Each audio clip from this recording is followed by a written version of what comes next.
buenas, queridos hermanos, bienvenidos a nuestra primera cápsula sobre la misa explicada. Y vamos a comenzar con los objetos litúrgicos. Y voy a dar inicio con un objeto que es muy relevante en la Santa Misa, es quizás el centro de los objetos litúrgicos de la celebración, el altar.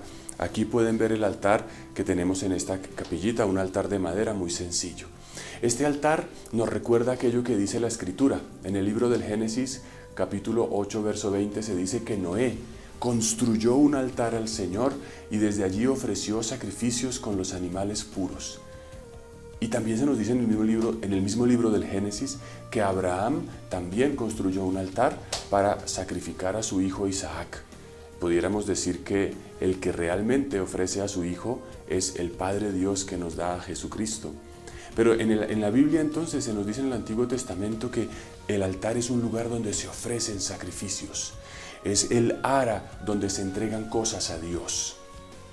Luego, en el Nuevo Testamento, en muchos lugares, en las epístolas de Pablo, también en la carta de Pedro, por ejemplo, se dice que nosotros somos como piedras vivas, que somos parte de la edificación de Dios. Y en ese sentido, entonces, el altar no es solo el lugar del sacrificio, sino el lugar también de la consagración. Es decir, es un lugar en el que las cosas que están allí se hacen santas. El pan y el vino, que son materia, digamos, común y corriente, al estar sobre el altar y ser consagradas, se transforman, se hacen santas. O sea que es un lugar de sacrificio y es un lugar de consagración. También veremos que es un lugar, digamos, como una mesa, donde, como en el comedor de una casa donde se sientan a compartir, Cristo distribuye el pan, su propio cuerpo. Ese es un sentido muy importante del altar. También se nos enseña que la iglesia primitiva usaba altares como este, de maderita, muy sencillos, que los llevaba de un sitio para otro. Ya en el siglo IV, cuando cesaron las persecuciones y se hicieron edificios sagrados, el altar pasó a estar en un lugar fundamental de un templo, que como en el centro, rodeado en la parte posterior de una pared curva, que se llama el ábside de la iglesia. Y también sabemos que los primeros cristianos solían edificar los altares sobre los restos de los mártires. Es decir, porque el mártir es el que más se ha unido a Cristo en su muerte y resurrección, en su pasión, y por tanto es el lugar, digamos, por antonomasia para celebrar la Eucaristía. No se construía una iglesia que no estuviese sobre la tumba, sobre los restos de unos mártires, y también hoy en día los altares fijos se consagran colocando restos de mártires o de santos, reliquias allí, porque son el testimonio vivo de la presencia de Cristo. La Iglesia también nos ha enseñado que el altar para la vida, por ejemplo, de los sacerdotes y de los consagrados es fundamental.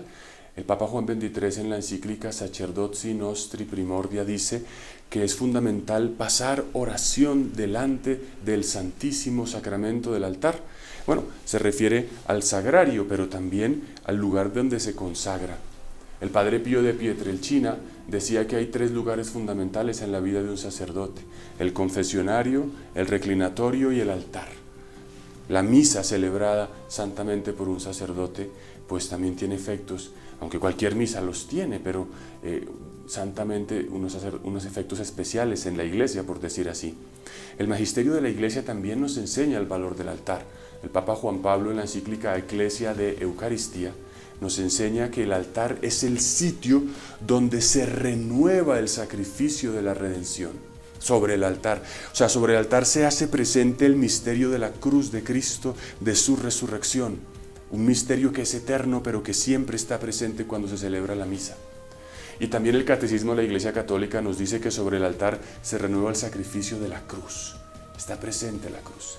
Finalmente pudiéramos decir como San Ambrosio, que decía: el altar es Cristo. Por eso yo me voy a permitir hacerles una explicación. Ya que el altar es Cristo, cuando estamos en la iglesia, cuando vamos por una iglesia y veamos un altar, es muy conveniente tener un poco de urbanidad. Y cuando pasemos frente al altar, yo lo voy a hacer aquí, nosotros estamos llamados a hacer una pequeña reverencia frente al altar. Es decir, si yo paso frente al altar y voy caminando, lo natural es que incline mi cabeza y luego siga mi camino. Hacer la reverencia frente al altar es un signo de reconocimiento de la presencia de Cristo en este lugar. Y por eso también nos ayuda a tener, digamos, esta claridad. Cuando también está el sagrario, entonces no hacemos solo la reverencia, sino también la llamada genuflexión. Doblamos la rodilla frente al Señor. Entonces nos vemos en la próxima cápsula. Muchas gracias por su atención. Dios los bendiga. En nombre del Padre, del Hijo y del Espíritu Santo.